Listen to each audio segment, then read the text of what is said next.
Time, they'd all had upset stomachs and spent the day dashing outside to the privy. Gran had blamed a piece of mutton she'd cooked in a stew.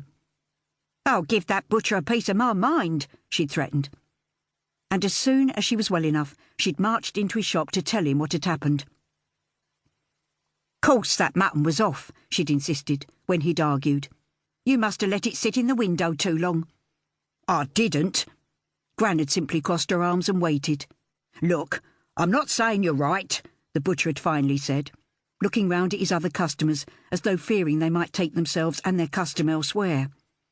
"But I can see you're out of sorts, so, just to show I'm a man who likes to help his customers, I make you a gift of a nice string of sausages." "I'll take some bacon too," Gran told him, "and the same again next week." Gran was afraid of no one, but there'd been no free sausages or bacon the second time she'd been ill because there'd been no one to blame for a bad chest. The only wonder was that her chest hadn't been bad more often, considering they lived in a house that spent its days filled with steam, and its evenings with the steam turning to drips down the walls and windows. Sometimes the drips turned to ice. Lily decided to say nothing of her suspicions for the moment, seeing as Gran obviously didn't want to worry them.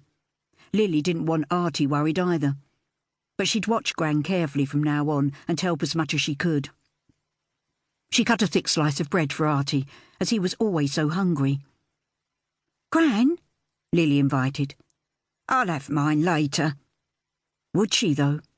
Probably not, if food were in short supply. Lily was tempted to go without eating too, but Gran would know then that she'd given the game away about being unwell. Her pride would be hurt, as Gran liked her grandchildren to be both well-fed and well-shod. No running around in bare feet in all weathers for them. Artie would realise something was wrong as well. Reluctantly, Lily cut a slice of bread for herself, but made it a thin one. She spread jam liberally on Artie's slice, but added little more than a dab to her own. She picked her slice up quickly to hide the lack of jam, but Artie had already noticed. "I've got more jam than you," he pointed out. He was a sweet boy who liked to be fair. "You've got more growing to do," Lily told him, hoping a little good-natured teasing would distract him from the jam before Gran noticed it too. Artie pulled a face. It was a sore point with him that Lily should be just 30 minutes older, yet a whole 2 inches taller. "You a girl and all," he often complained. Lily took after their father and Gran, being straight and slender, with the near black hair and blue eyes common among people from the Irish homeland Gran had left as a child, though Gran's hair was white all over now. Artie was more like their gentle mother, small and soft, with honey-coloured eyes and toffee-coloured hair. "Just wait until we're 11, Artie said now. "I'll catch you up and leave you behind." "We'll see," Lily said, smiling, and she was glad to see Artie tuck into his bread, with every sign of having forgotten his extra jam. "School was good this morning," she said, changing the subject before he remembered it. "Miss Fielding said she was pleased with my handwriting." "You always write a nice hand," Gran said. "Davy was sick in my class," Artie grinned. Lily looked at Gran and they both rolled their eyes. Boys laughed at the oddest things. "Poor Davy," Gran said. "He said he felt better afterwards.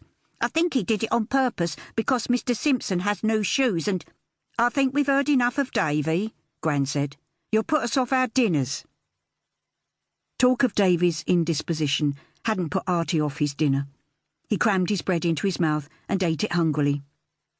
Lily ate hers more slowly, then lifted the kettle onto the fire to save the cost of lighting the gas on the stove. It was a rare day when there wasn't a fire in the kitchen hearth. Gran boiled most of the washing water on the stove in the big copper, but the fire was used for extra water as well as for heating the irons and drying the washing, especially at this time of year when it could hang on the lines in the yard all day and still come in damp. Gran looked out of the window where sheets billowed on the washing line like sails. "I'd better fetch that lot in," she said, hands flat to the table as she levered herself out of her chair. To Lily's eyes, it seemed to require more effort than usual. Lily waited until Gran was outside, then got up to return the loaf and jam to the cupboard. With her back to Artie, so he couldn't see what she was doing, she reached for the old tea caddy in which Gran kept their money.